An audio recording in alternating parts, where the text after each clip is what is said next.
One of the things I'm working towards in the new year is like joining boards of some capacity because it's such a great way to work with different types of personalities, which I know that you do, work towards different initiatives, which I know that you do. Like it really does stretch you in a professional capacity in a way that's not tied to your personal income, which I Yeah. think is a nice challenge. Kiss my aesthetics, branding, marketing, entrepreneurship. Greetings and welcome back to the Kiss My Aesthetic podcast. We've got our first client episode of the year, which we are doing one client deep dive per month. And I could not be more excited to welcome Daisy D'Agostini of Amador Wine Country on the pod. Welcome, Daisy. Hi, how are ya? Oh my gosh, this is going to be a fun one because we've been working together now since late fall. Well, not even late fall, early fall of 2025. We're recording this in December, by the way. But we've got a really big plan heading into 2026, which is so exciting. Before we get into all of that, though, can you tell us who you are, what you do, and who you help? Yeah, my name is Daisy D'Agostini. I am one of the owners at D'Agostini Wines, which is a family-owned winery. I own it with my dad and my brother. We're a super tiny team. That's life in Amador County. I sit on the marketing committee for the Amador County Wine Heritage District, which is basically an assessment district. So we charge a 1% assessment on all direct consumer sales in the county, and then that goes to fund a marketing cooperative. So yeah, I sit on the marketing committee. It's been crazy. This is our first year of the district. So we kind of went from an old association to a new one, and it has been a journey. Okay, first of all, also tell people how old you are because I think I'm people are going to be 25. shocked. She's 25, everyone. It is crazy. Like the fact that you not only like know what all of these things are, but understand them, like kudos to you, flowers to you, because this is a world that's not obvious, right? Like I don't think you see a lot of young people on boards, young people that are business owners to this extent. Like you said, you own this winery with your dad and your brother. Did you grow up knowing that this is what you wanted to do? When you were a little girl, what was what was the dream? No, not at all. I actually was a hairstylist for 9 years. And then I went to college for graphic design. And so that's what I really thought I was going to do. What you do. That's what I thought I was going to do with my life. And then my dad came to my brother and I, and he said, "Do you want to buy a winery?" And we said, "Yeah, we do." And so Yeah.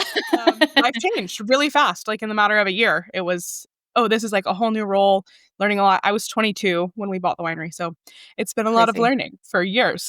No kidding. But your family has like really deep ties to the area. And I'm a California kid. I'm between San Diego and Tahoe my whole life. I had never in my life heard of Amador County, which we know is part of the problem. But your family has been there forever. Tell us a little bit about Mhm. that. Yeah, my family opened the first winery in the area we are, which is in Northern California.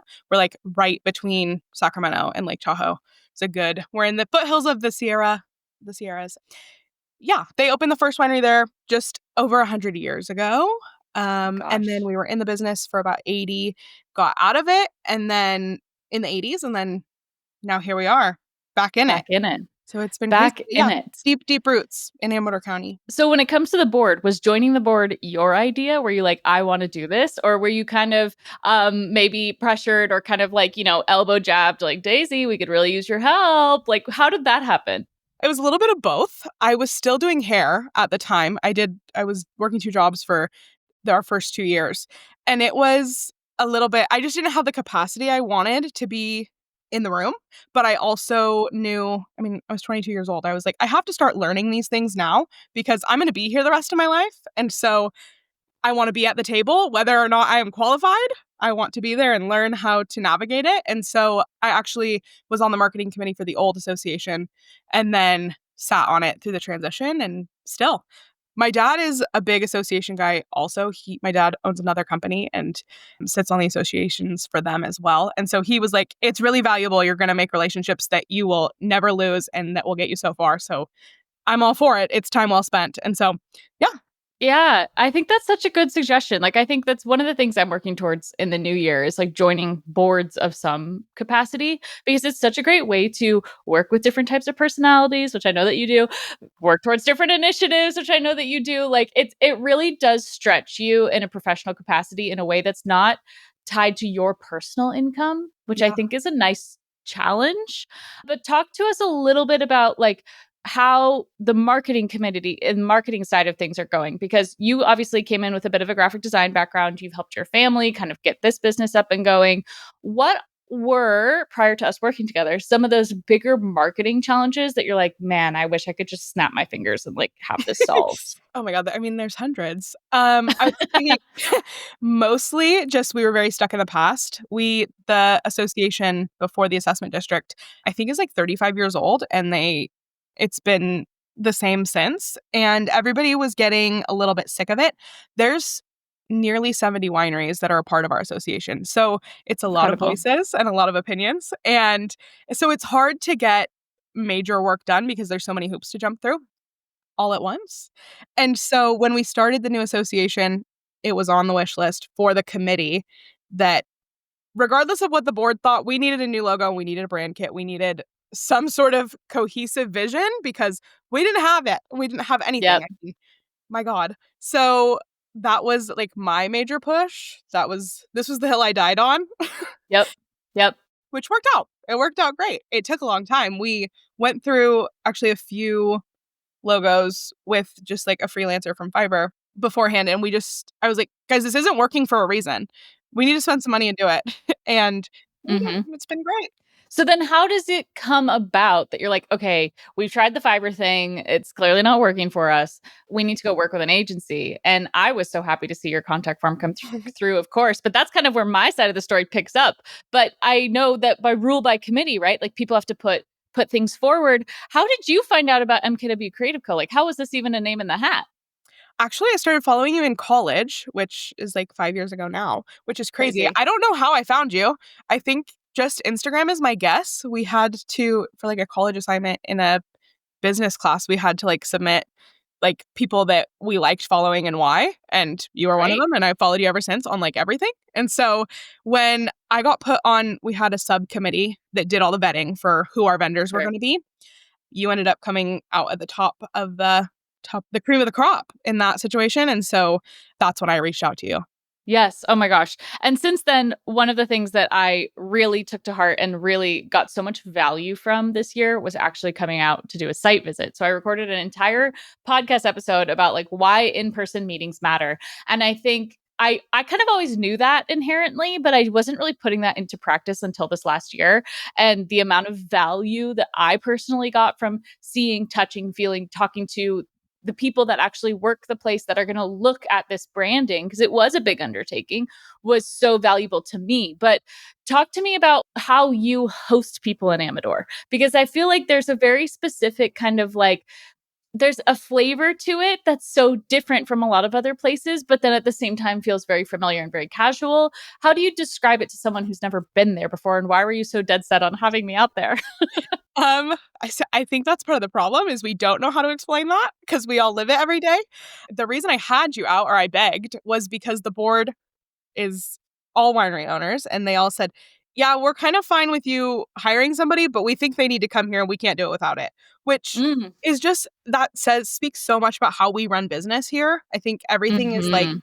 a rising tide raises all ships. We each have our own businesses, but we're in it together. Like everybody is willing to lend a helping hand.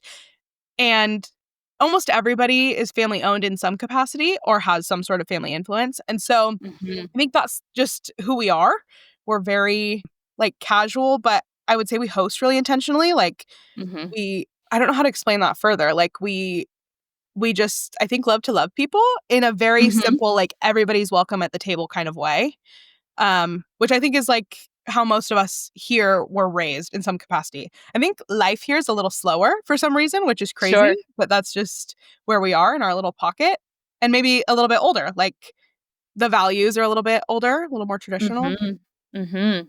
No, all of that was so clear as soon as I was there. Like I think that Mhm. there was a really strong connection to history, but also this Yeah. desire to want to share, Mhm. which was missed on, and a desire to want to let people know that you're there. And for the amount of growth that you guys have had in the last generation, right? Like Mhm. you're talking about 70 wineries. That's not nothing. You know what Yeah. I mean? That's not a side project. That's like this is a Yeah. way of life for people. And so revitalizing that and bringing some more tourism to the area, Talk to me about your positioning alongside other wine regions. Like when someone's considering where they want to spend a weekend with their friends for a trip, like who are they considering? Where are they coming from? And who are the majority of the people that come through, even through your tasting room, that are there for the first time? Like, what are they excited about? I think mostly the like unpretentious vibe we have, which is kind of counterintuitive in wine because that's not what people expect. Sure. At the end of the day, everybody pretty much in the valley is farmers or in the county. So I think that changes the way we run businesses a lot is everybody's farm based. We're not making money on a glass of wine. Sure. Wine is a byproduct of the life we The have. farm. And so that Hmm. changes, I think, the culture around wine a lot. We also have a really, really heavy Italian immigrant influence. And so that changes wine is food in a lot of our households. And so, yeah, it changes the dynamics a bit. Most of our business is coming from Reno, the Bay, locally. Hmm. But we also are much, much different price point than Napa. And I think that brings us a lot of traffic too. Like we're much more attainable for so many income levels that it changes the demographics a lot. Absolutely. Well, and wine drinking has changed, right? Like this Totally. is what I think is so fascinating from the winery owners that we talked to when I was there is that the habits of the consumer, like as boomers are aging out and Mhm. millennials and Gen Z are aging in, like they're not drinking as much. They're not buying wines by the case. How has that shift in audience impacted maybe to the positive and to the negative, kind of the traffic of your area?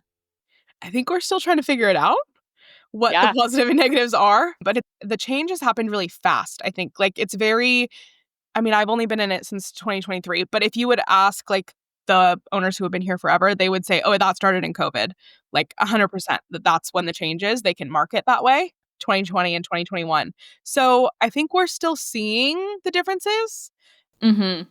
On a positive note, I think we have a lot of opportunity to educate people a little bit better on wine, which I think I feel that way anyway, just as a young person. I'm like, "Oh, we can change that lifestyle. Like, you don't have to drink wine to get drunk. We can just drink wine." Yes. It Yes. can be Yes. okay.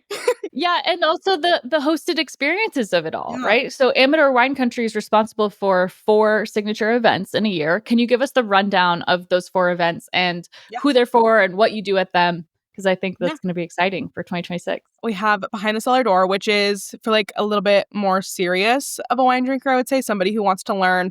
It's pretty intentional time set aside with winemakers and in the cellar. So you usually like go through a tasting. It's a passport style event. So I think you visit 5 wineries in a day, which is kind of crazy, but that's the nature of the events. So that event is it definitely draws a little bit of an older crowd. I would say like 50 to 70 roughly. But it is definitely it's an income level situation that changes that Yeah, a lot too. The sure. draw is different.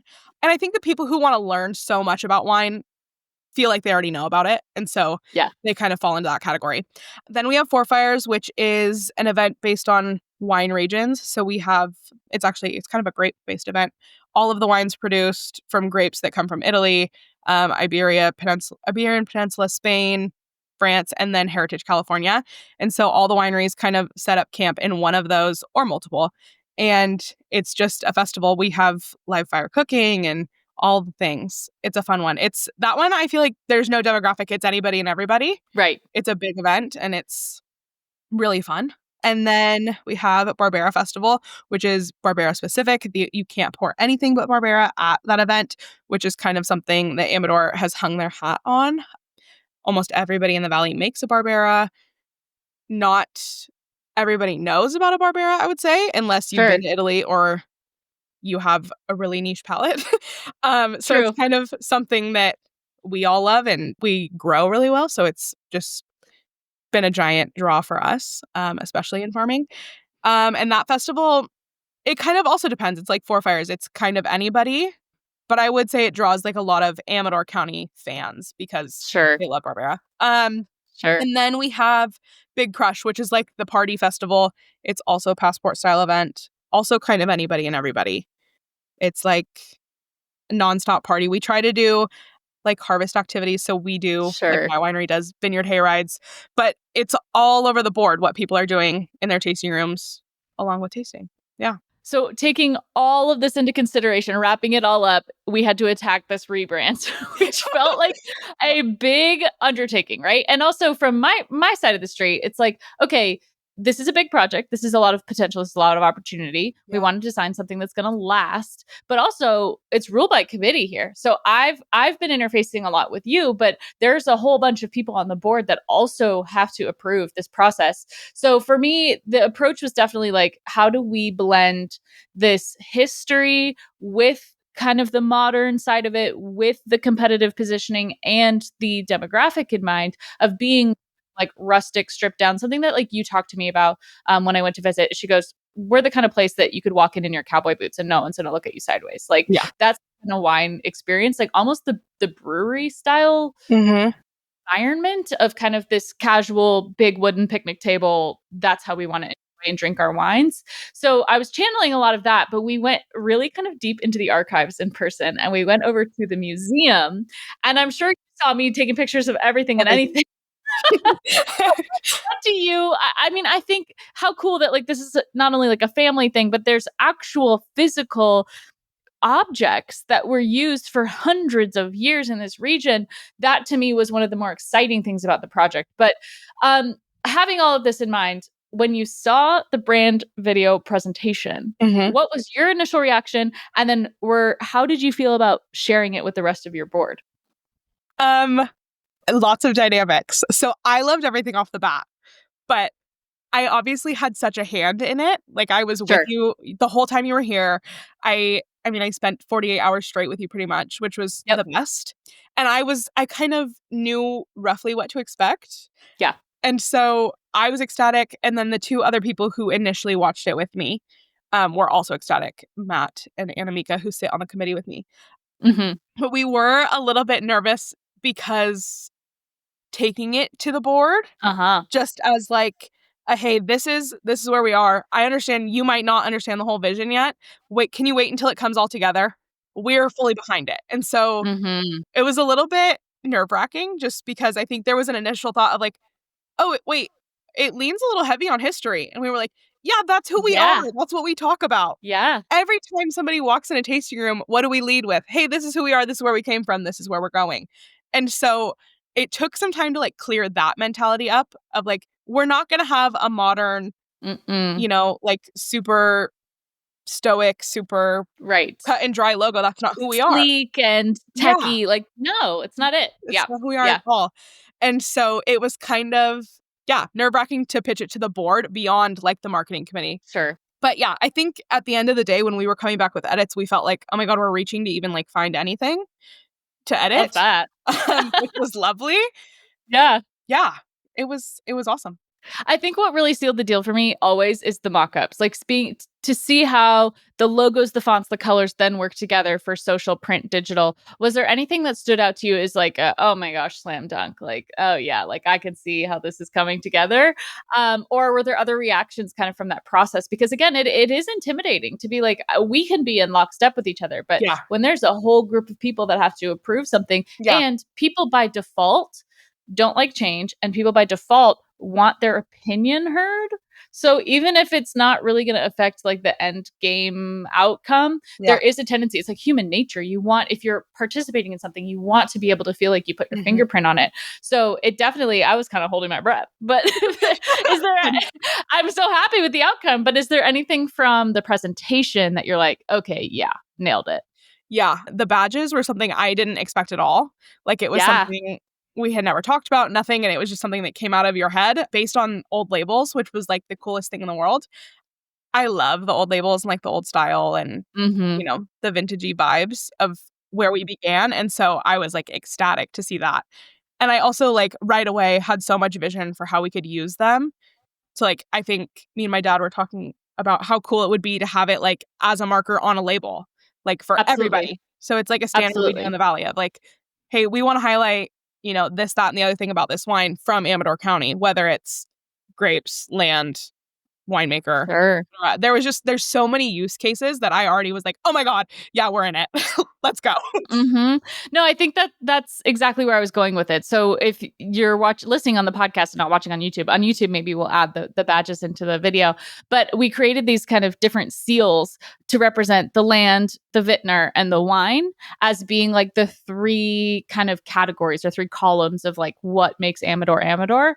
And I think a lot of that also plays into how you position yourself to other regions. Because in San Diego, for example, where I am, a lot of the wineries call themselves urban wineries because they buy grapes from Northern California, but then they process them here.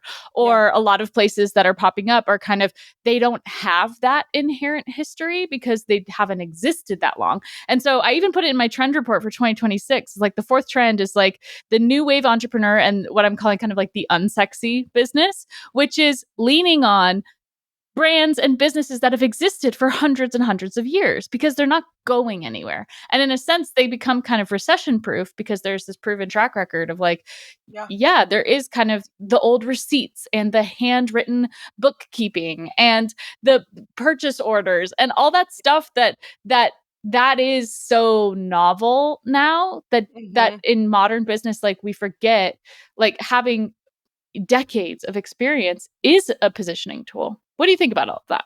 Yeah, I completely agree. I think because of, I mean, obviously my roots here and our family history, it's a big deal to me, a really big deal to me. Like to the point where I have a box in my office of like random stuff I throw in it it's labeled stuff that might be cool one day. That's Love just that. like Love it. already I'm like, in 100 years, do you think somebody would Yes. want that? Like, Yep. yes. I would Yep. love to have so many things. Like there's so many instances where I'm like, oh my God, I could really use that, you know? Mm-hmm. And so I think it's important. I think it's so much of who we are with the history that Right. it's so clear, like to see, oh my God, wait, we're still the same. We're so much the same people that we were, 70 years ago, 80 years ago. And that's the point of the branding too, right? Like I think the logo that we landed on is something that is pulled directly from that signage, directly from something that people can be visually, we wanted to create a brand that was like, if you know, you know, like if you know, you know that this look is connected to that feeling. And I think Yeah. that that's where you guys have a real runway here is to like really lean into that for the audiences that you're trying to attract. So for the Bay Area, for Reno, Tahoe, for Sacramento, like to get those people to come over is to make sure that those touch points, which is what we had a big call about yesterday, right? It's like from print to digital to social to if you take out sponsorship somewhere, how does that look get communicated so that you know it immediately as being connected?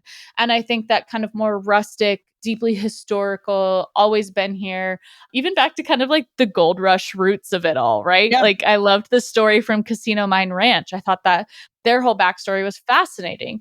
Yeah. So there's a lot of good storytelling that kind of happens in the slowdown. But what I also noticed about the region, and maybe you can speak to how it's evolved over time, is there's kind of become a more diverse, like there's a lot of different types of wineries too.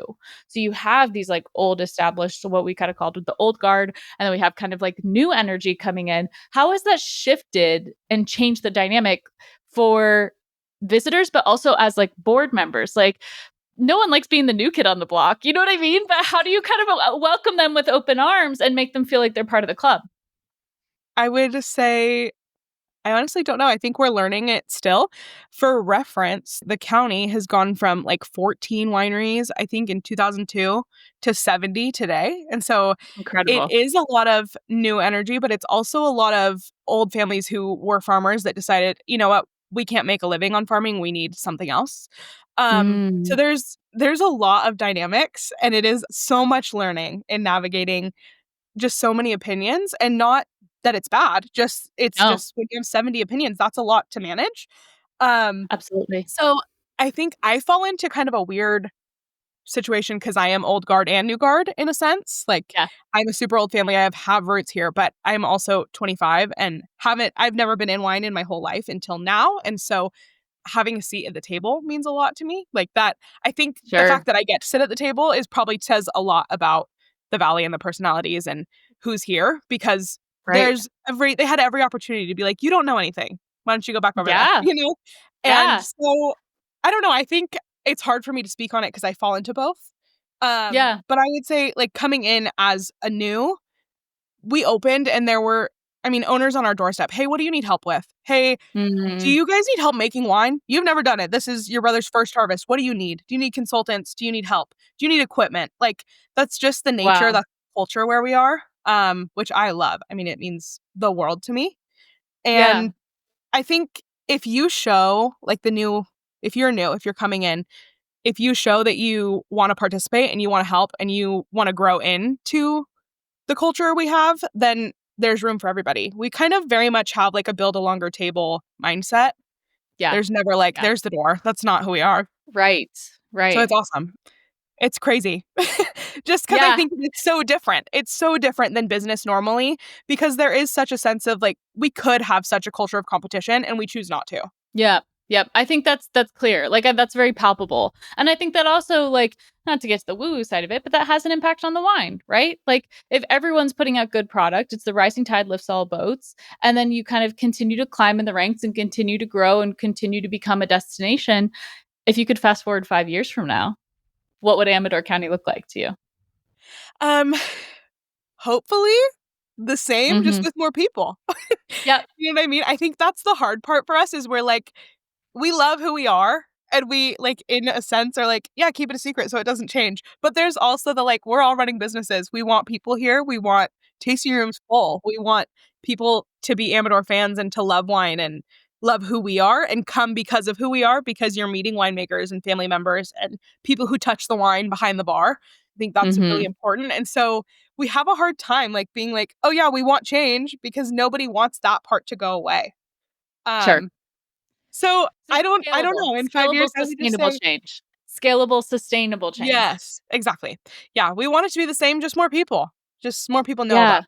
I remember kind of teasing through that in the brand questionnaire part because we were talking about if you position yourself as California's hidden gem and then all of a sudden you're like the best wine district in the region, then you're not. You've then defied your own Yeah, mission in a sense. So it was interesting to kind of get people to rethink about how you want to, like, what are those core tenets that's like, you know what, no matter what, these things are going to stay the same. And what would it look like if we had 10x the amount of traffic? What would it look yeah, like if we had 10x the amount of awards and press and PR and like really mhm, became notable in that way? And does that then sacrifice or change things? And my pitch was kind of like, no, guys, like I think you can have both. I think you can yeah, porque no los dos. Like, why can't you be who you are and grow in a way and yeah, kind of like pave the path? So you and I are in it for the long run, obviously.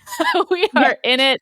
We are here to see it and grow it and be it and like continue to. We're actually going to be working through a partnership through this next year, which we're very excited about. mhm. But in the last like 10 or so minutes here, can you give us your Amador wine pitch? Like why Amador? Why would someone come to visit? What can they find there? What would be like your perfect Amador weekend? Ooh, like everywhere to go.